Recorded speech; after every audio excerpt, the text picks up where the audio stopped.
우리는 지금 여호수아서를 생각하고 있지요. 여호수아의 중요한 내용이 뭔가요? 하나님께서 조상 때부터 주시기로 약속된 땅, 아브라함을 부르실 때에 그때부터 이 땅을 너와 네 후손에게 주겠다. 이 가나안 정복의 700년 전부터 하나님이 믿음의 선조들에게 계속 말씀하신 땅이죠. 그래서 출애굽한 이스라엘 백성들은 반드시 광야를 통과해야 되고, 또 이제 모세가 죽은 후에 하나님은 여호수아를 세워서 가나안을 정복하게 하십니다. 이제 요단을 건너기 전에 르우벤 지파, 갓 지파, 므낫세 2분의 1 지파에게 땅을 기업을 분배하지요. 요단을 건너서 이제 중요한 가나안 본토에는 중요한 거점들을 미리 정복을 해요. 그리고 중요한 거점이 정복되고 난 다음에 이제 지파별로 땅을 분배하는데, 유다 지파의 대표인 갈렙이 제일 먼저 나오죠. 그분이 45년 전에 자기 발바닥으로 밟았던 그 땅, 헤브론 지역이죠. 굉장히 중요한 의미가 있는 지역이에요. 그 땅을 자기 가문의 기업으로 요구하니까 여호수아가 허락해서 가나안 본토의 남쪽 지역이 유다 지파에게 분배됩니다. 아주 적극적이죠. 최고 축복의 땅이에요. 그 다음에 요셉의 자손들, 에브라임과 므낫세 2분의 1이죠. 이분들이 이제 기업을 요구합니다. 그래서 유다 지파 위에 가나안 본토의 중앙 지역, 그 지역을 차지합니다. 그런데 나머지 7지파들은 계속 눈치만 보고 있는 거예요. 이미 주기로 다 약속되어 있는데 하나님의 말씀을 믿고 들어가 차지하면 돼요. 우리 언약 받았으면 그대로 행하면 돼요. 그게 믿음이에요. 그렇잖아요. 여호수아가 답답해서 그 나머지 7지파 아직까지 기업을 차지하지 못하고 있는 그 각 지파의 대표 3명씩을 불러서 등을 떼밀어 내보냅니다. 가서 나머지 땅들을 너희 발바닥으로 다 밟아보고 그려가지고 오너라. 7지역을 나누어서 원원에서 그려서 오너라. 이분들이 이제 하나님의 성막이 있는 실로에다 모이죠. 거기서 기도하고 여호수아가 제비 뽑아서 그들에게 기업을 분배합니다. 특징이 뭐죠? 큰 땅덩어리 경계는 지파별로 이렇게 결정되었지만 그걸 차지할 때는 가족별로, 가문별로 줘요. 각 가족이 그 지역적으로 세분해서 가족별로 줍니다. 그들이 직접 들어가서 거기에 있는 모든 이방 가나안 7족속들을 다 쫓아내고 진멸하고 차지해야 됩니다. 오늘 본문 말씀은 이제 그 땅 차지가 기업 분배가 거의 끝나는데 어떻게 끝나느냐? 도피성을 만들어라. 이제 전 기업을 다 차지하는 마지막 단계에 주신 말씀이에요. 도피성을 만들어라. 요단 건너기 전에 동쪽이죠. 거기 3군데 건너와서 요 본토에 3군데를 만들어라. 이제 마지막 단계예요. 그리고 우리가 다음 주 생각할 건데, 여호수아 21장에 보면 레위 지파에게 각 12지파의 각 기업 땅 가운데 48개 성읍을 뽑아가지고 레위 지파에게 줘라. 그들이 다 흩어가지고. 왜요? 그들이 예배하는 지파이기 때문에, 하나님 말씀을 가르쳐야 되기 때문에. 그래서 예배 중심으로 그 지파들을 48군데 성읍에다가 전부 다 흩습니다. 그래서 이제 이 가나안 땅 분배, 가나안 땅을 차지하는 것이 완성이 되어져요. 이 도피성이 결정이 안 되고 레위 지파가 제 지파에게 각각 12지파의 48개 성읍을 주지 않으면 이 가나안 땅 분배, 각 땅을 지파의 기업으로 차지하는 일이 완성이 되지 않습니다. 도피성은 굉장히 중요한 의미가 있어요. 자, 1번 봅시다. 도피성을 택정해라.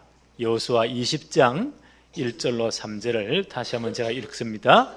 여호와께서 여호수아에게 말씀하여 이르시되 이스라엘 자손에게 말하여 이르기를 내가 모세를 통하여 너희에게 말한 도피성들을 너희를 위하여 정하여 3절에 보니까 부지 중에 자기가 알지 못하고 그런 말이죠. 실수로 사람을 죽인 자를 그리로 도망하게 하라. 이는 너희를 위해 피의 보복자를 피할 곳이니라. 모세가 살아있을 때 민수기서에서 분명히 이렇게 말씀하셨거든요. 가나안 땅 들어가면 도피성을 만들어라. 민수기 35장 10절 11절에 이렇게 말씀을 해요. 이스라엘 자손에게 말하여 그들에게 이르라. 너희가 요단 강을 건너 가나안 땅에 들어가거든 너희를 위하여 성읍을 도피성으로 정하여 부지 중에 살인한 자가 그리로 피하게 해라. 실수로 사람을 죽였단 말이에요. 예를 들면 산에 나무를 하러 갔는데 일꾼들에서 나무를 열심히 도끼질해서 나무를 패는데 앞에 사는 이 사람이 이 도끼질을 하다가 자문에 이 도끼가 빠져버렸단 말이에요. 전혀 고의성이 없이 실수로 하필이면 그게 뒤에 사람 머리에 맞아가 적사해버렸단 말이에요. 이 과실로 인해서 전혀 고의성이 없이 실수로 사람을 죽였단 말이에요. 어떻게 해요? 율법에 따르면 율법은 어떻게 되어 있죠? 이는 이로, 눈은 눈으로, 생명은 생명으로. 그게 율법이에요. 그러면 너무 죽은 사람이 너무 억울하잖아요. 그 집 가족 중에 형제가 그 이야기를 듣고요. 율법대로 해야 돼요. 그 생명을 빼앗은 놈을 찾아내가지고 그 놈을 죽여야 돼요. 생명은 생명으로. 그렇게 해야만이 다른 사람들이 볼 때, 아, 저 집안에 사람이 있구나. 이렇게 되는 거예요. 그럼 이 사람은 너무 억울하잖아요. 그래서 이렇게 전혀 고의성이 없이 실수로 부지 중에 살인을 했단 말이에요. 그런 사람들이 피해갈 도시, 성을 만들어라. 그게 도피성이에요. 그럼 이 사람은 그때부터요. 그러면 날 사람은 도망가야 돼요. 도피성으로 가야 돼요. 그래서 요단 건너기 전에 세 도시를 건너고 나서 세 도시를 가장 중앙에 그것도 가장 잘 보이는 곳에 도피성 가는 길은요 대로를 닦아야 돼요. 거기 나뭇가지를 없거나 돌면 오면 큰일 나요. 글 넘어지면 잡히면 죽잖아요. 그래 뛰어가야 돼요. 그 성에 가서는 도피성에 가서는 그 성 장로들에게 내가 이런 실수를 했습니다. 그 성의 장로들이 들어보고 아 그렇구나. 그 사람을 보호하는 거예요. 그냥 보호하면 안 되겠죠. 거짓말할 수 있으니까 재판을 해야 돼요. 재판하면 증인들이 다 오겠죠. 3명 이상 들어보고 아 이 사람이 정말 실수구나. 그럼 그 사람을 보호해 주는 거예요. 피해 보수자가 그 사람을 죽이지 못하도록. 그래서 도피성에 일정한 땅을 줘가지고 피할 수 있도록 그 도피성을 만들어라는 거예요. 4절 5절 한번 보세요. 이 성읍들 중에 하나에 도피하는 자는 그 성읍에 들어가는 문어기에 서서 그 성읍의 장로들의 귀에 자기의 사건을 말할 것이요 그들은 그를 성읍에 받아들여 한 곳을 주어 자기들 중에 거주하게 하고 5절에 피의 보복자가 그의 뒤를 따라온다 할지라도 그들은 그 살인자를 그의 손에 내주지 말지니 이는 본래 미워함이 없이 부지 중에 그의 이웃을 죽였습니다. 이걸 정상 참작을 하라는 거예요. 민수기 35장 12절에 보니까 이는 너희가 복수할 자에게 도피하는 성읍을 삼아 살인자가 회중 앞에서 판결받기까지 죽지 않기 위함이라. 이스라엘 나라의 법이 하나님의 법이 굉장히 앞서가지요. 그 도피성을 만들어라는 거예요. 6절을 한번 볼까요? 여호수아 20장 6절에 그 살인자는 회중 앞에 서서 재판을 받기까지 또는 그 당시 대제사장이 죽기까지 그 성읍에 거주하다가 그 후에 살인자는 성읍 곧 자기가 도망하여 나온 자기 성읍 자기 집으로 돌아갈지니라 하라 하시니라. 거기 숨어있다가 처음부터 이제 그 당시 제사장이 죽고 난 다음 좀 이따 설명하겠어요. 그리고 자기 집으로 돌아갈 수 있는 거예요. 그런데 그 보호받는 기간 동안에 이 사람이 너무 기분이 좋아가지고 그 도피성이나 지금까지만 성을 크게 쌓은 것이 아니고 그냥 경계를 쭉 끊었단 말이에요. 얼마나 왔다 갔다 할 수 있는 거예요. 그 이 양반이 자기가 죄를 지은 것을 잘 모르고 보호받고 있다는 사실을 모르고 실수해서 그 땅 경계를 넘어가 버리면, 그 도피성의 경계를 넘어가 버리면 혹시 그 맞아 죽은 사람 있잖아요.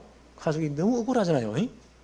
이놈 새끼 죽이다가 지금 딱 벼르고 있는데 이 양반이 도피성 밖으로 튀어나왔단 말이에요. 실수로. 그러면 그때 이 피해 보수자가 그 사람을 때려 죽여도 할 말이 없는 거예요. 자기가 나왔기 때문에. 민수기 35장 26, 27절에 이렇게 말씀해요.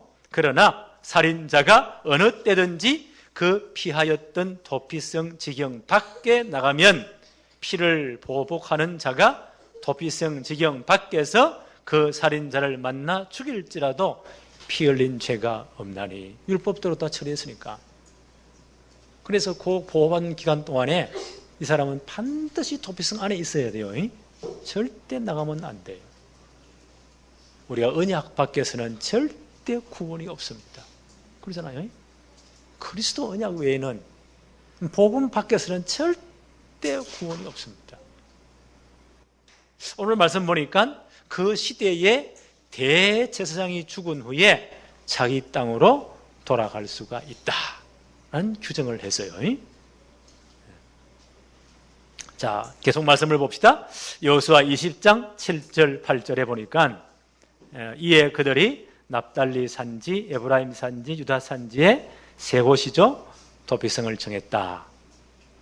8절에도 여리고 동편이죠. 요단 건너기 전에도 르우벤 지파의 한 군데, 갓 지파의 한 군데, 므낫세 지파의 한 군데 이렇게 해서 도피성을 구별했다. 또한 몇 개입니까?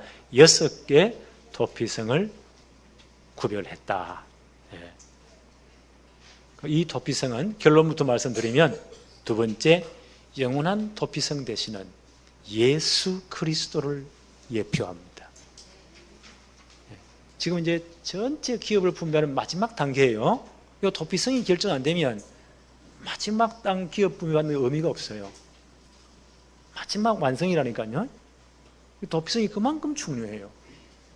왜냐하면 이 도피성은 장차오실 우리의 영원한 도피성 되시는 예수 그리스도를 예표합니다. 왜 그렇게 해야 돼요?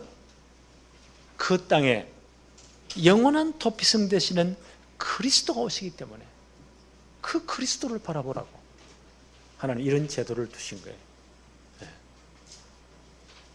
민수기 35장 28절에 이렇게 말씀합니다.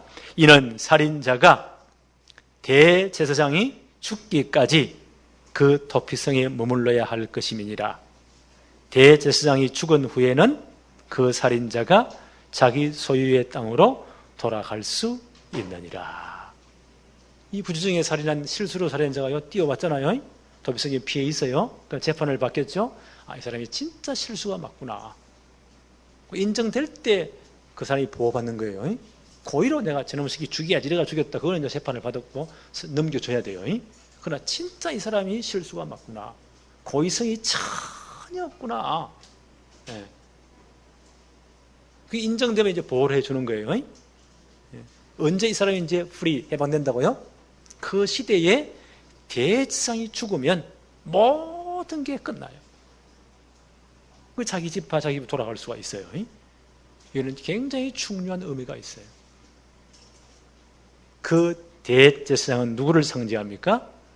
영원한 대제사장으로 오시는 예수 그리스도를 상징해요. 그래서 오늘 이 본문은 굉장히 중요합니다. 히브리서 9장 11절로 12절에 이렇게 말씀합니다.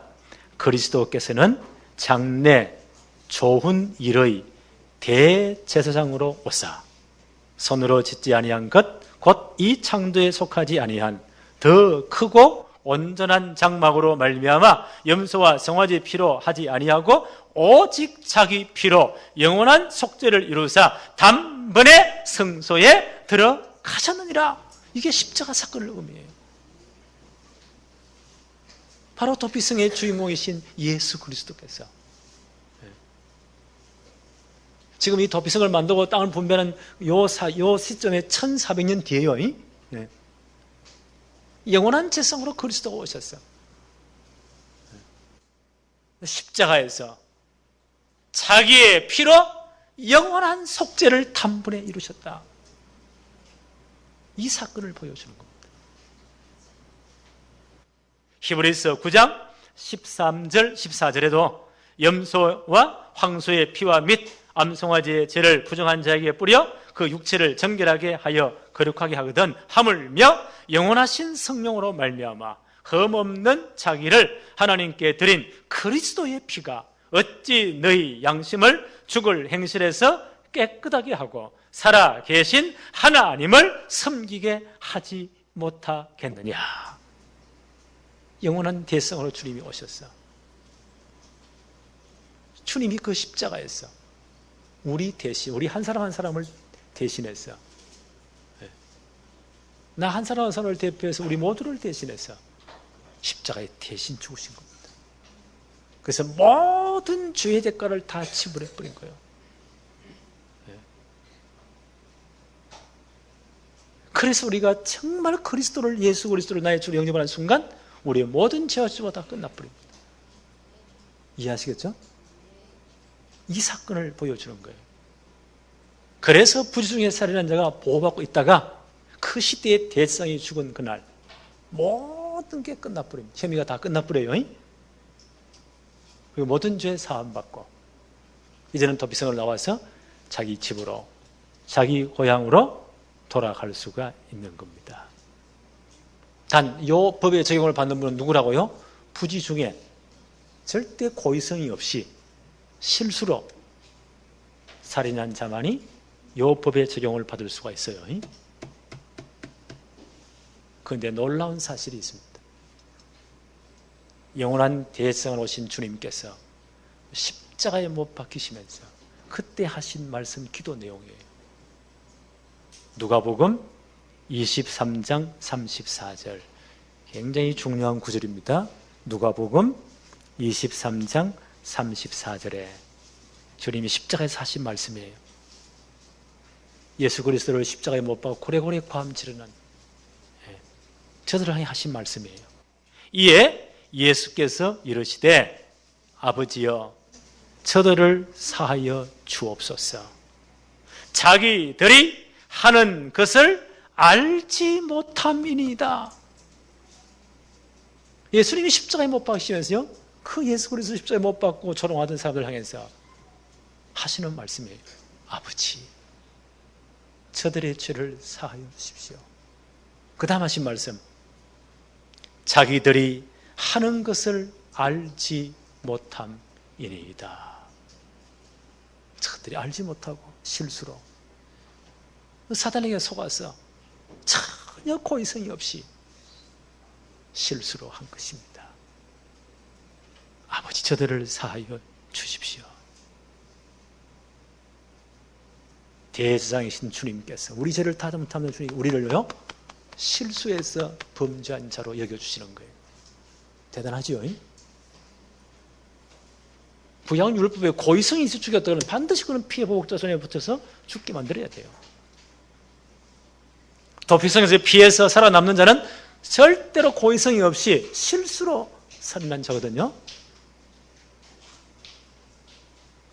대제사장으로 오신 주님께서 십자가 실 때 하신 말씀이에요. 우리 모두를 어떻게 봐주었다고요? 고의성이 전혀 없이 자기들이 하는 것을 알지 못함이니이다. 저들이 알지 못하고 사단에게 속았습니다. 아버지 저들을 용서해 주십시오. 주님이 우리의 영원한 도피성이 되신 것입니다. 이해하시겠어요? 그 주님이 십자가에 죽으심으로 모든 죄와 저주가 끝난 겁니다. 이게 도피성의 영적인 의미예요. 이 영원한 도피성 되신 주님이 이렇게 말씀하십니다. 요한복음 6장 37절에 아버지께서 내게 주시는 자는 다 내게로 올 것이요 내게 오는 자는 내가 결코 내쫓지 아니하리라. 그렇지요. 예수 그리스도를 주님을 고백하고 주님 안에 들어갔다.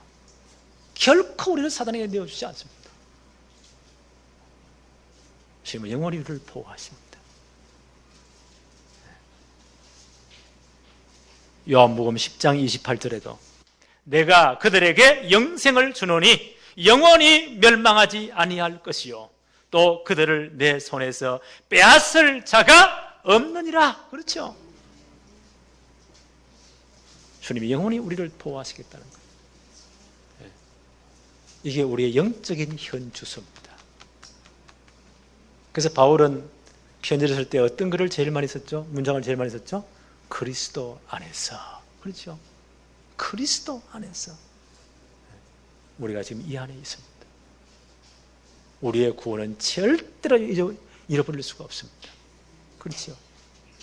이 주님의 사랑에서 끌어낼 차가 없습니다. 왜요? 우리가 영원한 도피성 대신 그리스도 안에 있기 때문입니다. 우리는 이 축복을 받은 자들이에요.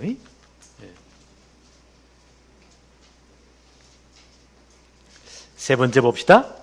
이 도피성으로 피할 길을 만들어라, 수축해라, 건설해라 그 말이죠. 여호수아 20장 9절에 보니까 이는 곧 이스라엘 모든 자손과 그들 중에 거류하는 거류민을 위하여 선정된 성읍들로서 누구든지 부지 중에 살인한 자가 그리로 도망하여 그가 회중 앞에 설 때까지 피배 보복자의 손에 죽지 않게 하기 위함이라. 누구든지. 이스라엘 민족은 물론이고요, 거류민을 위해서도, 그들이 가는 이방인들이라도 도피성으로 다 도망갈 수가 있어요. 부지 중에 살인한 자는. 그래서 율법에 보니까 이 길을, 넓은 길을, 도피성하는 길을 만들어 놔야 돼요. 신명기 19장 3절에 이렇게 말씀합니다. 내 하나님 여호와께서 내게 기업으로 주시는 땅 전체를 세 구역으로 나누어 길을 닦고 모든 살인자를 그 성읍으로 도피하게 만들어라. 도피성이 결정이 되어지면 어떻게 한다고요? 전 이스라엘 지역 가나안 땅 전체에서 그 길을 가는 길을 닦아야 돼요. 가장 빠른 길을 닦아야 돼요. 그게 돌멩이 들어오면 큰일 나요. 부지 중에 살인한 자가 속히 도망갈 수 있도록, 생명을 구원받을 수 있도록. 그래서 이사야 62장 10절로 11절에 이렇게 말씀합니다. 성문으로 나아가라, 나아가라. 백성이 올 길을 닦으라. 큰 길을 수축해라. 도를 제하라. 만민을 위하여 길을 들으라. 여기가 도피성이라는 깃발을 세우고 길을 널리 닦으라는 거예요. 넓이 길을 내라는 거예요. 평탄한 길을 내라는 거예요. 누구든지 올 수 있도록.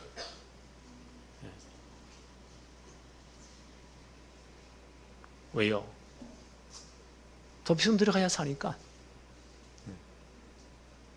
이 길이 누구라고 말씀하십니까? 요한복음 14장 6절에 예수님 말씀하시죠? 나는 곧 길이요 진리요 생명이니. 이 영원한 도피성 되신 예수 그리스도, 길 대신 그리스도로 말미암지 않고는 하나님께로 갈 자가 없어요. 이 길이 그리스도이십니다. 그리스도에 가야만 삽니다. 다른 길은, 다른 방법은 없습니다. 사도행전 4장 12절에 베드로가 뭐라고 말씀하죠? 다른 이로서는 구원받을 수 없나니 천하 인간의 구원받을 만한 다른 이름을 우리에게 주신 적이 없느니라. 그리스도 외에는. 이 길을 닦으라는 거예요. 이 길을 말하는 거예요. 모든 족속이 다 올 수 있도록. 전도자 유목사님 뭐라고 말씀하시죠? 앞으로 우리 다락방 모든 교회들이 237개 민족들이 다 올 수 있도록 길을 만들어라. 그들의 진짜 복음 전하는 길을 닦으라. 예수님 마지막 명리, 부활 명령이 뭐죠? 마태이 28장 16절로 20절에 모든 족속에 가서 제자를 삼아서 이 복음을 가르쳐라. 이 길을 닦으라 그 말이에요.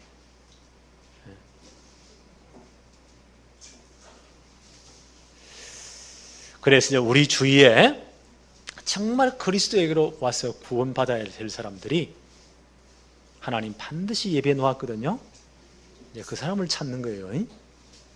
사도행전 13장 48절에 보니까 영생을 주시기로 작정된 자는 다 믿더라 그랬거든요. 우리 주위에 이런 사람이 있어요. 하나님이 작정해 놓은 사람. 조금만 기도해 보세요. 내 마음에 그런 확정이 와요. 저 사람은 예수 믿어야 되겠구나. 저기 저렇게 지금 애를 먹이고 사람 같지 않지만 저 인간도 진짜 복음 받고 예수 믿고 하나님 백성 되고 하나님 자녀의 축복을 누려야 되는데 그런 감동이 오는 사람이 있어요. 우리가 기도해 보면 그 사람이 하나님께서 영생을 주시기로 작정해 놓은 자인지도 모릅니다. 그 사람하고 지금 오늘 하루만 진짜 한번 기도해 봅시다. 이번 주간만이라도 그분이 정말 토피성 대신 그리스도에 올 수 있도록 우리는 그 길을 안내해 줘야 돼요. 그게 전도라고 생각해요. 내가 막 꼬시는 게 아니에요. 길을 안내해 주는 거예요. 내가 잘 알고 있으면 길을 안내해 줄 수 있잖아요. 누가 아침에 전화 와가지고 목사님 세상 빛길 어떻게 갑니까? 거기 있는 어디입니까? 그러면 지하철 7호선 타시고 인천 가는 방향으로 오시다가 상동역에 내려서 3번 출구 나와가지고 60m 걸어오면 센터프라자 6층입니다. 그렇게 딱 말하면 되잖아요.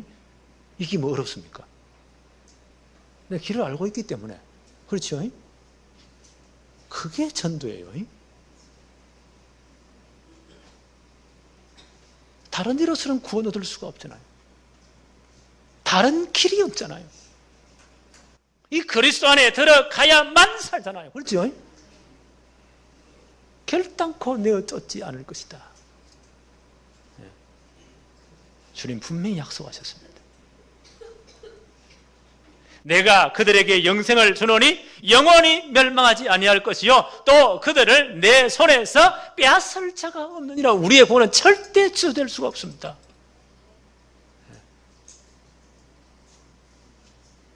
우리는 이 길을 안내해 주는 거. 그걸 전도라고 해요.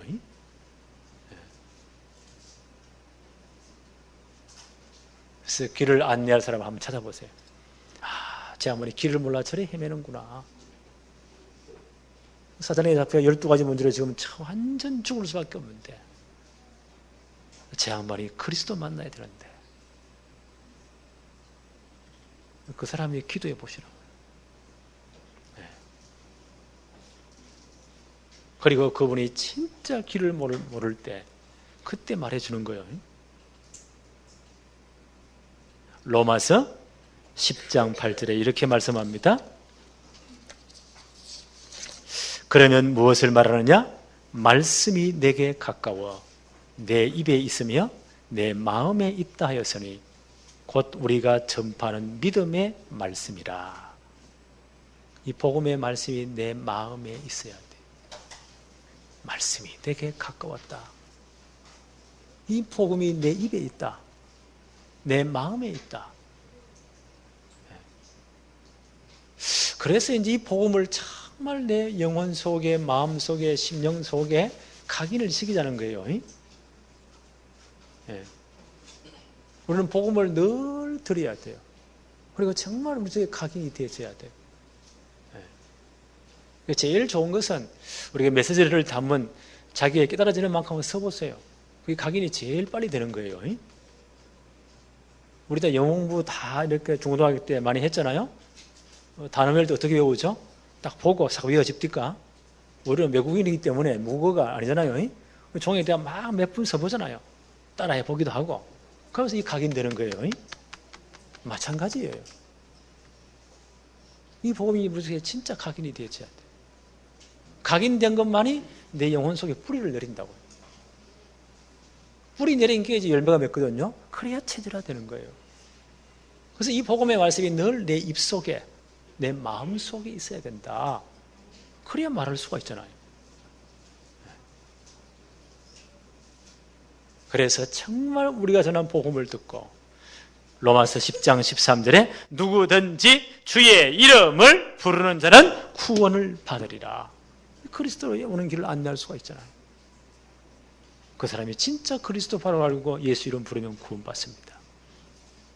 로마서 10장 9절 10절에 내가 만일 내 입으로 예수를 주로 시인하며 또 하나님께서 그를 죽은 자 가운데서 살리신 것을 내 마음에 믿으면 구원을 받으리니 사람이 마음으로 믿어 의에 이르고 입으로 시인해서 구원에 이르느니라. 그렇죠?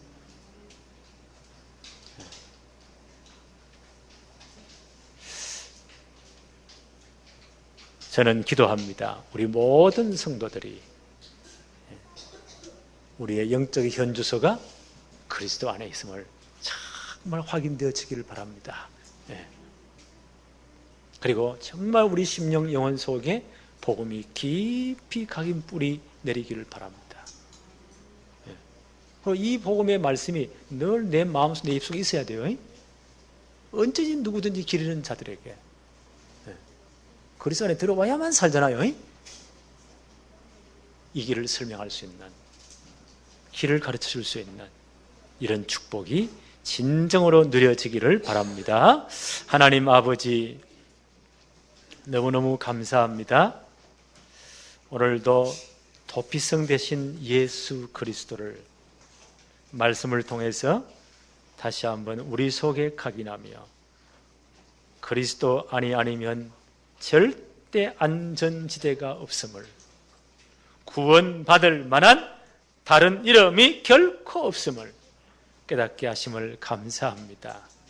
우리가 이 그리스도 안에서 영원한 구원을 받게 하시고 하나님의 자녀가 되게 하심도 너무 감사합니다.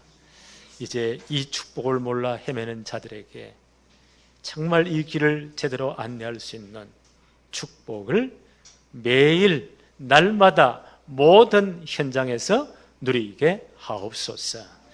예수님의 이름으로 기도합니다. 아멘.